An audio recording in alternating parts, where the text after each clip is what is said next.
ಅದನ್ನು ಎತ್ತಿ ಹಿಡಿದಿದ್ದಾರೆ. ನಾನು ಈಗಾಗಲೇ ಹೇಳಿದೆ, ಒಂದು ಶಿಕ್ಷಣ ಅನ್ನೋದು ಬಹಳ ಮುಖ್ಯ.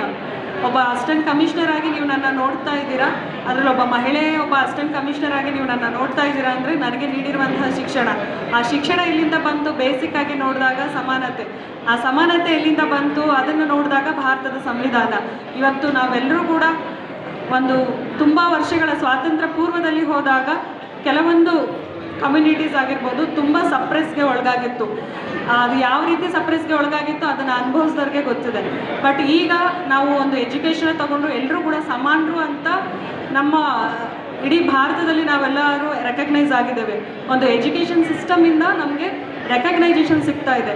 ಸೊ ಹಾಗಾಗಿ ಈ ವೇದಿಕೆ ಮುಖಾಂತರ ನಾನು ಎಲ್ರಿಗೂ ಕೇಳ್ಕೊಡೋದು ಅಷ್ಟೇ, ನಿಮ್ಮ ಮಕ್ಕಳಿಗೆ ಎಲ್ಲರೂ ವಿದ್ಯಾವಂತರಾಗಬೇಕು. ಅದ್ರ ಜೊತೆಗೆ ಆ ವಿದ್ಯಾವಂತಿಕೆ ಏನಿದೆ ನಮ್ಮ ಕುಟುಂಬವನ್ನು, ನಮ್ಮ ಸಮಾಜವನ್ನು, ನಮ್ಮ ದೇಶವನ್ನು ಮೇಲ್ಗೆಗೆ ಕೊಂಡೊಯ್ಯುತ್ತೆ. ಹಾಗೆಯೇ ಇದೆಲ್ಲರಿಗೂ ಮುಖ್ಯವಾಗಿ ನಮ್ಮದು parliamentary form of system of government. ಆ ಪಾರ್ಲಿಮೆಂಟ್ರಿಲಿ ಎಕ್ಸಿಕ್ಯೂಟಿವ್ ಬಾಡಿಯಾಗಿ ಅಧಿಕಾರಿಗಳು ನಾವಿರ್ತೀವಿ, ಆ್ಯಂಡ್ ಎಲೆಕ್ಟೆಡ್ ಬಾಡಿಯಾಗಿ ಮಾನ್ಯ ಶಾಸಕರುಗಳಾಗಿರಬಹುದು ಆ ಒಂದು ಗೌರ್ನಮೆಂಟ್ ಇರ್ತದೆ. ಎರಡೂ ಜೊತೆಯಾಗಿ ವರ್ಕ್ ಮಾಡಿದಾಗ ಮಾತ್ರ ನಾವು ಒಂದು ಸುಸ್ಥಿರವಾದಂತಹ ಒಂದು ಆಡಳಿತವನ್ನು ನೀಡಬಹುದು. ಆ ಪರಿಶ್ರಮಕ್ಕೆ ನಾವೆಲ್ಲರೂ ಒಂದು ಸುಸ್ಥಿರವಾದ ಆಡಳಿತವನ್ನು ನೀಡೋದಕ್ಕೆ ನಾವೆಲ್ಲರೂ ಬದ್ಧರಾಗಿದ್ದೇವೆ. ನಾವೆಲ್ಲರೂ ಮುಂಚೆಯಿಂದನೂ ಅಷ್ಟೇ, ಇವಾಗಿಂದನೂ ಅಷ್ಟೇ ಎಲ್ಲರೂ ಸಮಾನರು.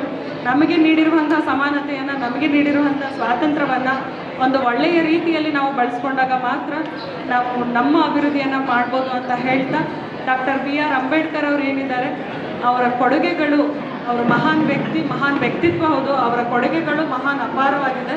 ಈಗಾಗಲೇ ನಮ್ಮ ಒಂದು ಸ್ಪೀಚಲ್ಲಿ, ವಿಚಾರ ಸಂಕಿರಣದಲ್ಲಿ ಅವರು ಹೇಳಿದಾಗೆ ಅವರ ವಿಸ್ತೃತವಾದ ಜೀವನ ಚರಿತ್ರೆ ಏನಿದೆ ನಮಗೆ ರೋಲ್ ಮಾಡೆಲ್ ಆಗಿದೆ.